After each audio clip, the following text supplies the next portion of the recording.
తన భార్యపై అసభ్యంగా ప్రవర్తించిన వ్యక్తిని రాడుతో కొట్టి హత్య చేసిన ఘటన వరంగల్ జిల్లా తూర్పు నియోజకవర్గంలో చోటు చేసుకుంది. నగరంలోని ఎస్ఆర్ఆర్ తోటలోని పుట్నాల మిల్లులో బీహార్కు చెందిన దిల్కుష్ కుమార్ అతని సోదరుడు రూమ్ అద్దెకు తీసుకొని ఉప్పర పని చేసుకుంటూ జీవనం సాగిస్తున్నారు. అయితే వారి ఇంటి ఎదురుగా నగేష్ తన భార్య శిరీషపై అసభ్యంగా ప్రవర్తిస్తున్నాడన్న నెపంతో ఈ నెల 17వ తేదీ రాత్రి బావ మరుదులతో కలిసి ఇనుపరాడుతో తలపై కొట్టి హత్య చేశారు. మృతుడి సోదరుడు చంద్రశేఖర్ ఫిర్యాదు మేరకు కేసు నమోదు చేసుకున్నట్టు ఏసీపీ నందిరామ్ నాయక్ తెలిపారు.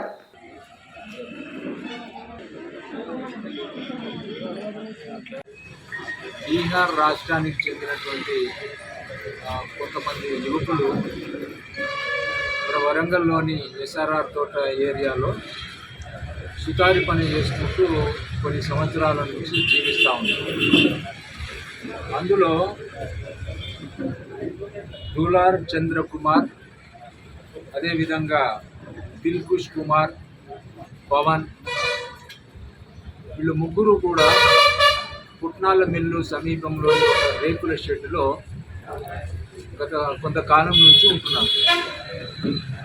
అదే ఏరియాలో మల్లంపల్లికి చెందినటువంటి భానువత నగేష్, అదేవిధంగా మహబూబాబాద్ జిల్లా గుండెంగా ఏరియాకు చెందినటువంటి అశోక్ అండ్ శ్రీనివాస్ కూడా అదే ఏరియాలో అదే సుతారి పని చేసుకుంటూ కొంతకాలం నుంచి ఉంటున్నారు, అద్దెకుంటున్నారు. అయితే వీరి మధ్య గత 2-3 నెలల నుంచి కొన్ని డిస్ప్యూట్స్ వచ్చి గొడవలు పడుతూ ఉన్నారు. ఆ గొడవల క్రమంలోనే ఈ మృతుడైనటువంటి దిల్కుష్ కుమార్, అదేవిధంగా దూలార్ చంద్ర కుమార్ ఈ భానోత్ నగేష్ వైఫ్ను మరి వాళ్ళు కొన్ని కామెంట్స్ చేసినట్టుగా ఆ విషయంలో వీళ్ళు గొడవ పడడం జరిగింది. అయితే అది మనసులో పెట్టుకొని ఈ బీహార్ రాష్ట్రానికి చెందినటువంటి వారు అంత దూరం నుంచి వచ్చి ఇక్కడ మా భార్యను మరి కామెంట్ చేయడం ఏంటి అనేటువంటిది ఒక గ్రడ్జ్, ఒక పగ అనేటువంటిది వాళ్ళు పెంచుకొని మరి వీళ్ళని ఎట్లయినా ఎలిమినేట్ చేయాలి, వీళ్ళని చంపాలి అనేటువంటిది వాళ్ళు నిర్ణయించుకున్నారు భానుత్ నగేష్. దానికి వాళ్ళ బామర్దులైనటువంటి అశోక్, అదేవిధంగా శ్రీనివాస్ యొక్క సహాయము తీసుకొని మరి 17వ తారీఖున మరి ఈ దులార్ చంద్రకుమార్ మన అండర్ బ్రిడ్జ్ దగ్గర మేఘనాబార్ సమీపంలో తన మిత్రుడు వరంగల్ రైల్వే స్టేషన్కి వెళ్తూ ఉంటే అతన్ని సెండక్ చేసే క్రమంలో ఆడ వాళ్ళతో ఉండగా మరి ఈ యొక్క నేరస్తులు భానుత్ నగేష్, అశోక్, శ్రీనివాస్ ముగ్గురు కలిసి అతన్ని చంపాలనేటువంటి ఉద్దేశంతో అతని మీద దాడి చేయడం జరుగుతుంది. ఆ దాడి నుండి మరి ఈ దులార్ చంద్రకుమార్ తప్పించుకోవడం జరుగుతుంది. అతని యొక్క ఇద్దరు మిత్రులు కూడా తప్పించుకొని వెళ్ళిపోవడం జరుగుతుంది. తప్పించుకొని పోయిన తర్వాత ఈ ముగ్గురు నేరస్తులు మరి వీరు ఉండేటువంటి ఆ రూమ్ ఏదైతే ఉందో పుట్నాల మిల్లు ఎస్ఆర్ఆర్ తోట సమీపంలో అక్కడికి వెళుతారు.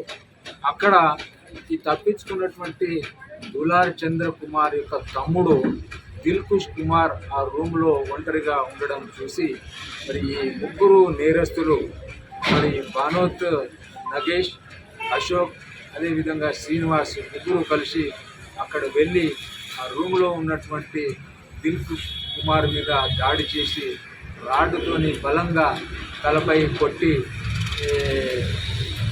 కొట్టడంతో అక్కడికక్కడే అతని చనిపోవడం జరుగుతుంది.